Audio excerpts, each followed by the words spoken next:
Hey, so I'm gonna show you this rule. I just figured it out how it works. So in order for you to re-render the HTML in the component, you need to change the value of the component inside of that component. All right. So what I mean by this, right? I'm not gonna read all this mumbo jumbo. So let me just explain to you. If a child changes the value of a parent and the child is showing the data of the parent, there will be no re-rendering happening. Okay, let me just try to explain it. One sec. So let's say we have component A. Okay, so this is our main, right? So this is the component. We have value. We call this value. Okay,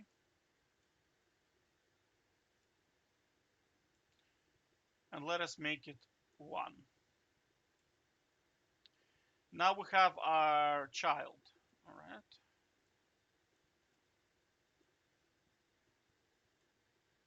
So this is child component.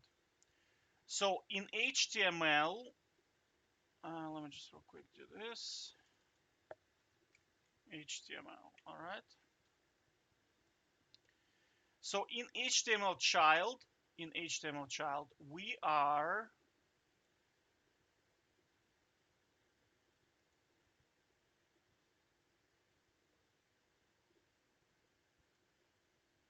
I was just trying to figure out how the brushes work because I don't use paint a lot. All right. So inside HTML, okay, inside the HTML, we are referencing this value. So we injected whatever. This could be a service, this could be a component, but value is displayed in here as 1.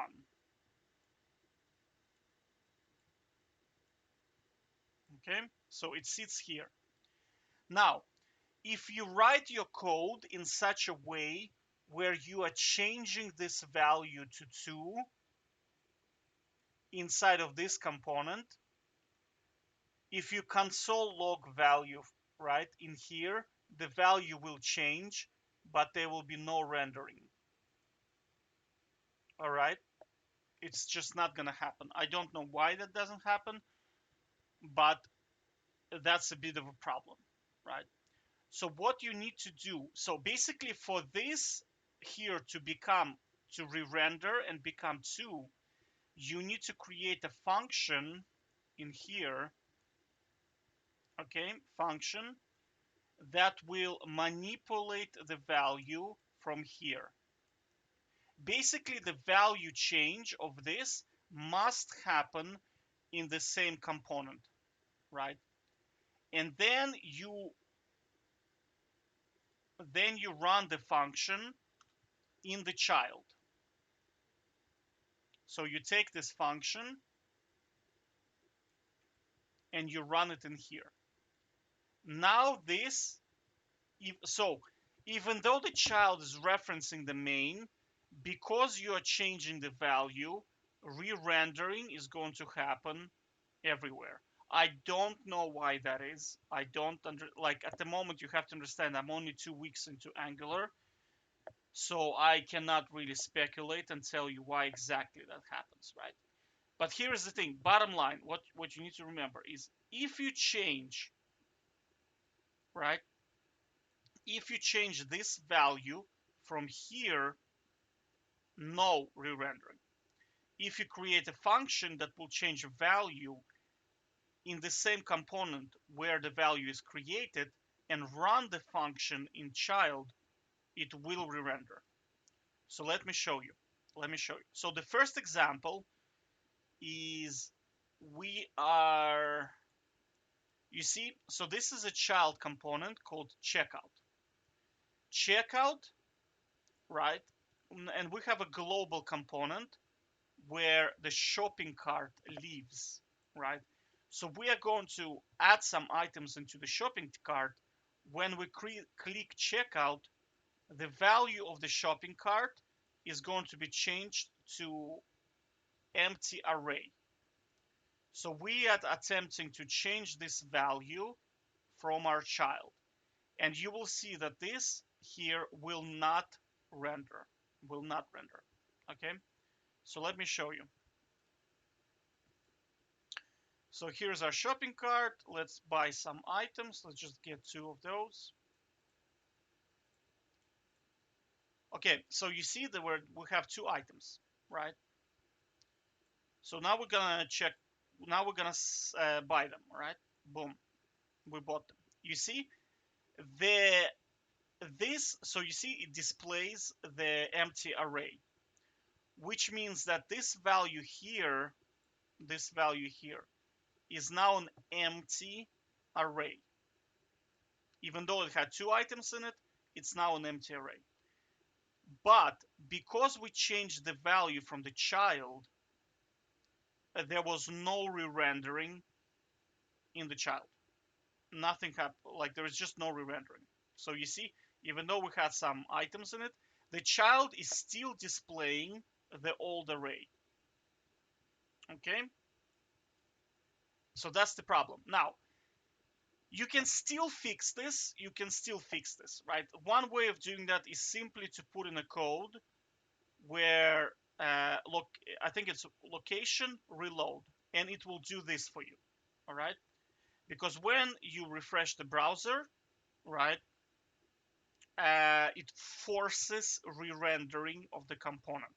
So this is one way of doing it. The second way of doing it, you can also create links, because if you move from here to here, it forces re-rendering. Okay, so let's buy. I'll show you what I mean. All right, so now we're stuck with the problem. This should be empty, but there are 2 items because there is no re-render. So if we go to my store, we go to checkout, now it's going to, shit, it didn't re-render. Okay, so that's a bit of a problem. Normally it should do it, to be honest with you. What if I buy another one?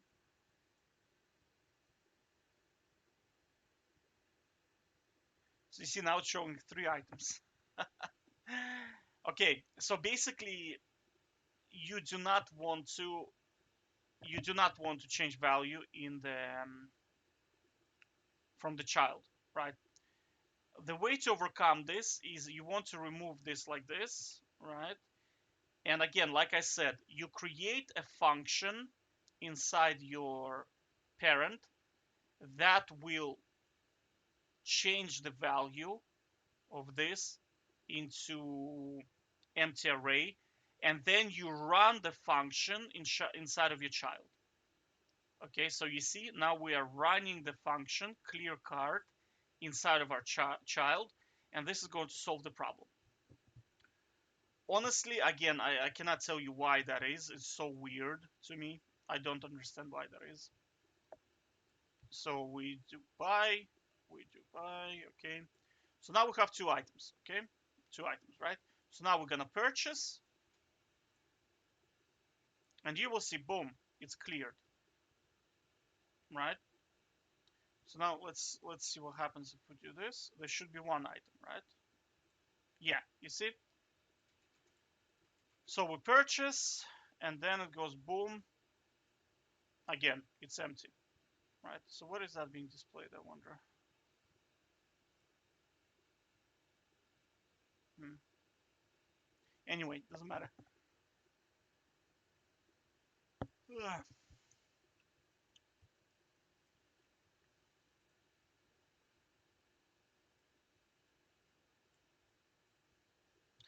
Oh, it's probably this, because it's being fetched. Yeah, it's being fetched all the time. Yeah, I understand now.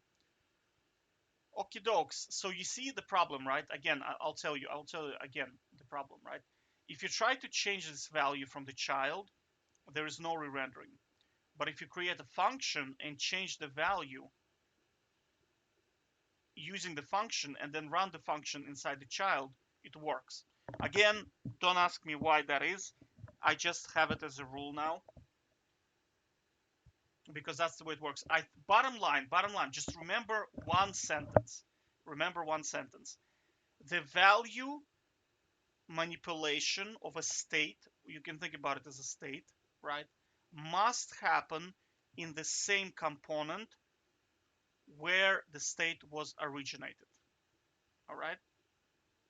You cannot manipulate state of another component from a child. It's not going to work. You have to change it in the same component. So manipulation of state must happen in the same component. And if you want the child to change the state of the another component, you have to create a function that will inside the main component that will then manipulate the state, and then you run that function inside the child and it works. Okay, take care.